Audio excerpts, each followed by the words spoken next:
O Tribunal Superior Eleitoral passou a coletar informações sobre a raça dos postulantes a cargos políticos em 2014. E, segundo o levantamento, os candidatos brancos sempre representavam a maioria dos concorrentes às vagas eletivas. O que mudou neste ano, como nos mostra a reportagem de Sayuri Sato. Acompanhe. Somos heterogêneos, miscigenados, plurais. Segundo o IBGE, 56,2% dos brasileiros são negros, 42,7% brancos. Mas só agora, nas eleições 2020, os brancos são a minoria entre os candidatos. Dados do Tribunal Superior Eleitoral mostram que os candidatos negros, junção dos pretos e pardos, representam quase a metade dos candidatos. Os brancos são 48%. Nas eleições de 2016, 52,4% dos candidatos eram brancos, 47,8% negros. Este cientista político avalia a importância das políticas afirmativas como um importante fator para mudanças institucionais. Essas políticas, elas são resultado de um movimento contínuo e movimento muito antigo já, digamos, uma preocupação e uma busca do movimento negro no Brasil, que se articula muito e muito bem sobre esses temas, né? Já temos políticas em diversos segmentos. Um dos segmentos que o movimento negro tem buscado pautar muito forte recentemente é a questão da representação política. O deputado estadual Ziza Carvalho se autodeclara pardo e favorável às políticas de cota. A classificação que o IBGE nos determina para se autodeclarar são brancos, pardos, negros ou amarelos e indígenas.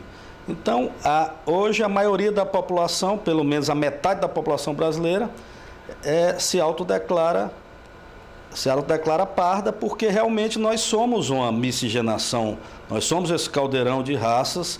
O deputado acredita que a representatividade dessa parcela da população deve se fortalecer por conta da decisão inédita do Supremo Tribunal Federal que orienta a distribuição proporcional de recursos de financiamento de campanha entre os candidatos por raça. Existindo mais candidaturas de pardos e negros registradas nas eleições de 2020, essas candidaturas terão, pelo menos em tese, um suporte financeiro para a campanha eleitoral que possa concorrer, digamos assim, em paridade de armas com as candidaturas brancas que, em tese, são das classes mais abastadas da população. Apesar disso, a soma dos recursos repassados aos candidatos pretos e pardos ainda não é proporcional, chega a 35,7%. E ainda um percentual muito menor para mulheres negras, assim, bem baixo mesmo, acho que cerca de 7%. Então nós temos uma disparidade. Apesar dos partidos serem obrigados a cumprir os seus 30%, eles ainda tendem a manter uma preferência para a destinação de recursos a campanhas de homens brancos. No Piauí, com 80% da população que se autodeclara negra, nestas eleições os candidatos pardos e pretos somam 73,6%, contra 24% dos candidatos brancos. Nas eleições municipais de 2016, de 222 prefeitos, 121 eram negros. Entre os 2.143 vereadores eleitos, os negros eram 1.490, quase 70% do total. O cientista político avalia que a representatividade na participação política é importante para o fortalecimento da democracia. Um dos segmentos que o movimento negro tem buscado pautar muito forte recentemente é a questão da representação política. E nisso o movimento ele defende uma coisa que é muito importante, porque que a população negra no Brasil é subrepresentada, sendo que ela constitui 56% da população, segundo dados da PNAD contínua do IBGE, desde 2009. Nós temos 56%. E aí quando a gente olha, por exemplo, o quadro de representação na Câmara dos Deputados em Brasília, somente 25% dos deputados e deputadas que são eleitos se consideram negros, pretos ou pardos. Isso é um pouco problemático quando você olha a questão da representação, porque ela precisa ser regional e social.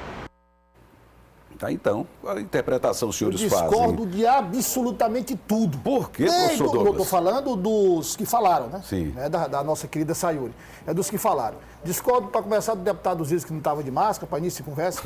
É o primeiro ponto. Depois, eu quero dizer o seguinte, essa história de começar a ratear recursos eleitorais para mulheres, para negros, para portadores de deficiência, não que não tenham direitos, todo mundo tem direito, não é só essas categorias, todo mundo tem direito.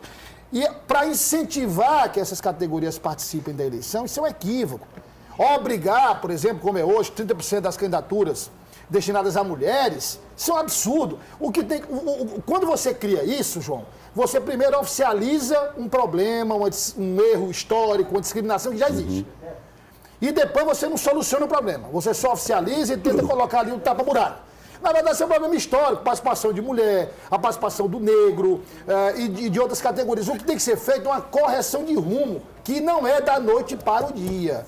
Olha, nas mulheres, quando começaram a obrigar 30%, o que é que apareceu? Como é que você obriga alguém que não tem disponibilidade, vontade de participar? Candidatura laranja explodindo no Brasil inteiro. Temos exemplo aqui... Valência no Piauí. Então, resumindo, tem que haver um trabalho de conscientização geral, não obrigar através de uma lei. Professor Pedro Alcântara, o senhor pensa assim também ou tem... Mudou muito, porque o meu certificado de reservista, quartel... Você ainda tem? Está guardado. Agora fala por quê? É um documento. Tem lá, cor parda. Mas não me perguntaram a minha cor na época. Colocaram... Hoje não, você é perguntado.